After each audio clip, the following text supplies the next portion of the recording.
Little interior tour of the camper. Front door is my bed.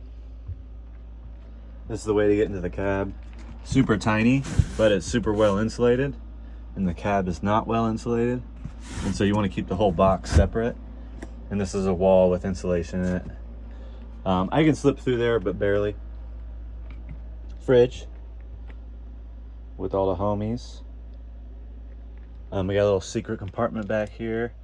These are controls for the fans. I got 2 fans, and then that's a AC heat pump controller, and that's underneath the rear dining table. So then you look back from the entrance. I got a main cutoff switch. All my switches for lights, 12 volt lighting. That's the inverter, and then the batteries are underneath. Huge lithium batteries, and it's a panel that I can get in there as well, work on that. We got storage down here. I just redid this spice rack to include a little bit more spices. That's all wood cut off from the counter. Same with the shelves over here and the trim piece here. Oh yeah, outlets, 120 volt, all on their own 20 amp circuits. So it's on a different 20 amp breaker, different 20 amp breaker, 20 amp breaker under here that runs that AC, the heat exchanger is under here, and then my diesel heater comes out here. This is electric heat, and then this is diesel, and the diesel is what I use all winter when I'm off grid. Captain's chair, this drops into a table, and then this is the bed I was talking about. So I sewed all these cushions together, and back here this slides up, and so this is where you get the extra little bit of leg room. So it's like your headboard, and so you get that extra 4 inches, and on the other side you get like an extra 6 or 8 inches. And so the whole thing ends up being like 6'3". So you can stretch out. Hoo-yah. Hoo-yah. And then those all come down. And this table drops into these notches that I screwed on. Jerry-rigged. And see another view of the batteries here. A couple of disc golf crap. Main fuse there. It's like a 50 amp fuse, I think. Yeah, 50. Because it can produce 50 on grid. It can combine the 30 amps from the shore power with 20 amps from the battery system and add it together. So the inside I can pull 50 amps total without tripping that 30 amp outside breaker, because I only have a 30 amp plug-in for shore power. And this is an electric heater, water heater. So it's got a tank, but it's really efficient. Like I can run it in the Southwest all the time, in the Northwest in the, late spring, summer, and early fall. And then I usually shut it off if it's, if I'm running out of power. This is the first thing I kill, because I don't really need the hot water. I got the stove and oven, and so I can heat water, obviously. And then I got some magnet hooks, and this is a screen that comes down, and there's my projector that I can screw in and out of this mount that I made, and I got a little mirror. The mirror is really nice, actually. It's like pretty needed.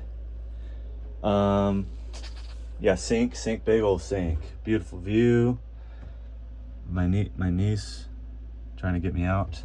And then cutting board, and there's a stainless sink. And yeah, I let people draw. People I meet on the road, they write me notes. It's like a yearbook. And then this is a shower, but it's like a closet most of the time. And I got a stainless steel shower pan in the bottom, but that's where I put my dirty clothes in the trash. Just an easy spot to put them. And then a shower head. And so I usually like sit down in there and shower. And I'll put a little stool. It's really nice. It's like Japanesey. And it's full bathtub. It's all waterproof. All this is waterproof. These are plastic. And then the D-rings was like for like a hammock. I'd run a hammock all the way to that middle one, and I was like, oh well, what if I want a hammock further? And so I put the other middle one way in the front.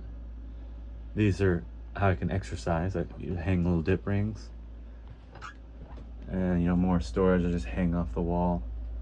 Fridge and freezer combo is great.